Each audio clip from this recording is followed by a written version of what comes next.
Welcome back.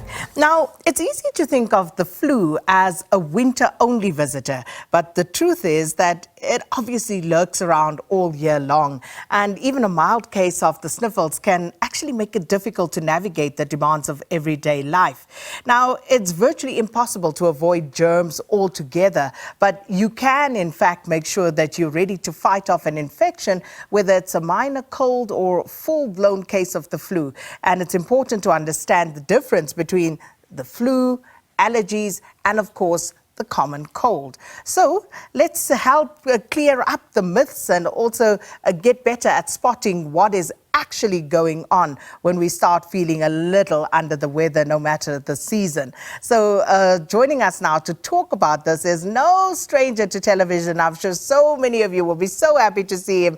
Dr. Michael Mol, good morning and welcome to Morning Live. It's an absolute pleasure to be on Morning Live. Thank you for having me. It's our pleasure. So here we are in the middle of a heat wave, and some people are actually struggling with flu symptoms. But let's just start by taking a look at the key differences. How can we differentiate between these three conditions when we talk about common cold, flu, and allergies? Now, I'm so glad you asked that because it's such a good question. Most people say to me, oh, I got the flu. And I'm like, do you really have the flu? Because it's very different to what you might be experiencing. So you mentioned the three: allergies, colds, and flu. So allergies typically flare up immediately after you've been exposed to an allergen like mold or dust. And typically you get a tickle in your throat, watery eyes, and continuous sneezing. The difference with allergy flare-ups is that you won't have a fever, and your symptoms will disappear once you've removed yourself from the allergen. So, if you're allergic to something like dust, then symptoms can last almost indefinitely. So not great for allergy sufferers when it comes to dust or mold. Colds, on the other hand, are highly contagious and caused by viruses passed from person to person. And symptoms usually come on gradually and include a stuffy or runny nose, sore throat and sneezing, and coughs are hacking and productive, but it's unusual to have fever, chills, or headaches and body aches with a cold. But you can generally expect to feel a bit miz for about 10 days, and then it wraps up. And then the flu, not to be confused with the man flu, because we obviously don't have enough time to get into that. But the flu virus is the nastiest virus of all, and it is far more severe than the common cold. I mean, symptoms come on rapidly, like 3 to 6 hours. Feels like a bus has hit you, and they're most often accompanied by a fever. So your coughs are often dry and unproductive, and you're likely to experience chills and headaches and moderate to severe body aches and tiredness that can last up to 3 weeks. So allergies, just while you have the allergy, colds 10 days, flu up to 3 weeks. And it's really important to know which of these three are giving you a headache so that you know when you have a legitimate reason for staying under the covers. And I would say, maybe just to wrap up that question, is as a general rule, people with a cold are most contagious about 3 days after their initial exposure to the virus. For adults with a flu, though, that contagious period lasts around 5 to 7 days into your illness. Hey, and if you've got kids, they usually last about 2 weeks. So it's quite a mix. So should you be concerned if those symptoms and you're feeling ill continues beyond that stipulated period? Does that call for cause for alarm? Well, maybe let me tackle on a subject that answers that question. People often will feel like, my cold has lasted 5 to 6 to 7 days. It's time for an antibiotic. Okay, please.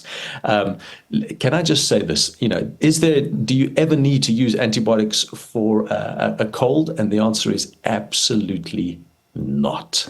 I don't know how to say it in how many languages. Na, la, net, nine, no, never.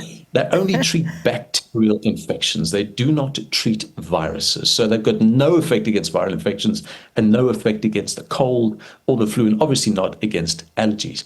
The thing about mucus, often people say to me, my mucus has turned yellow, I need an antibiotic. No, here's how it works. Your viral respiratory infections are characterized by clear, thin mucus from your nose or the back of your throat for the first phase of the illness.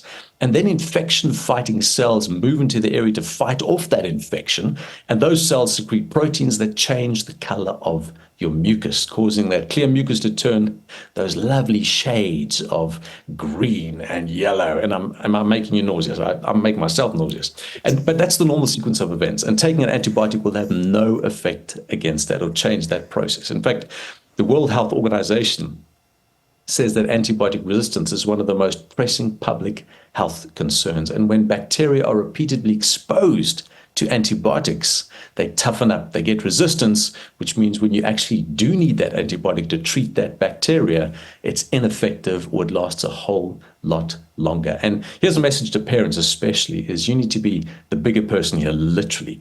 Studies have shown that when a doctor feels that parents expect antibiotics, they prescribe it 60% of the times. And when they don't feel that parents expect antibiotics, they only prescribe it 7% of times. And that's private and public. So please, no antibiotics. That's quite telling. We are out of time, but I quickly have to ask you, Dr. Mol. So anything that we can do to reduce the number of tissues that we use, in other words, prevent getting, a flu or the cold altogether? I'd say there are 4 S's. That's probably the simplest way to avoid catching a cold or the flu. So soap, always wash your hands, and wash your hands with soap. Washing with water is completely ineffective, and make sure you dry them after you wash them. So first S is soap. Second is sleep. My favorite thing. Sleep is an immune booster. 7 hours minimum, and you're going to pump up that immune system.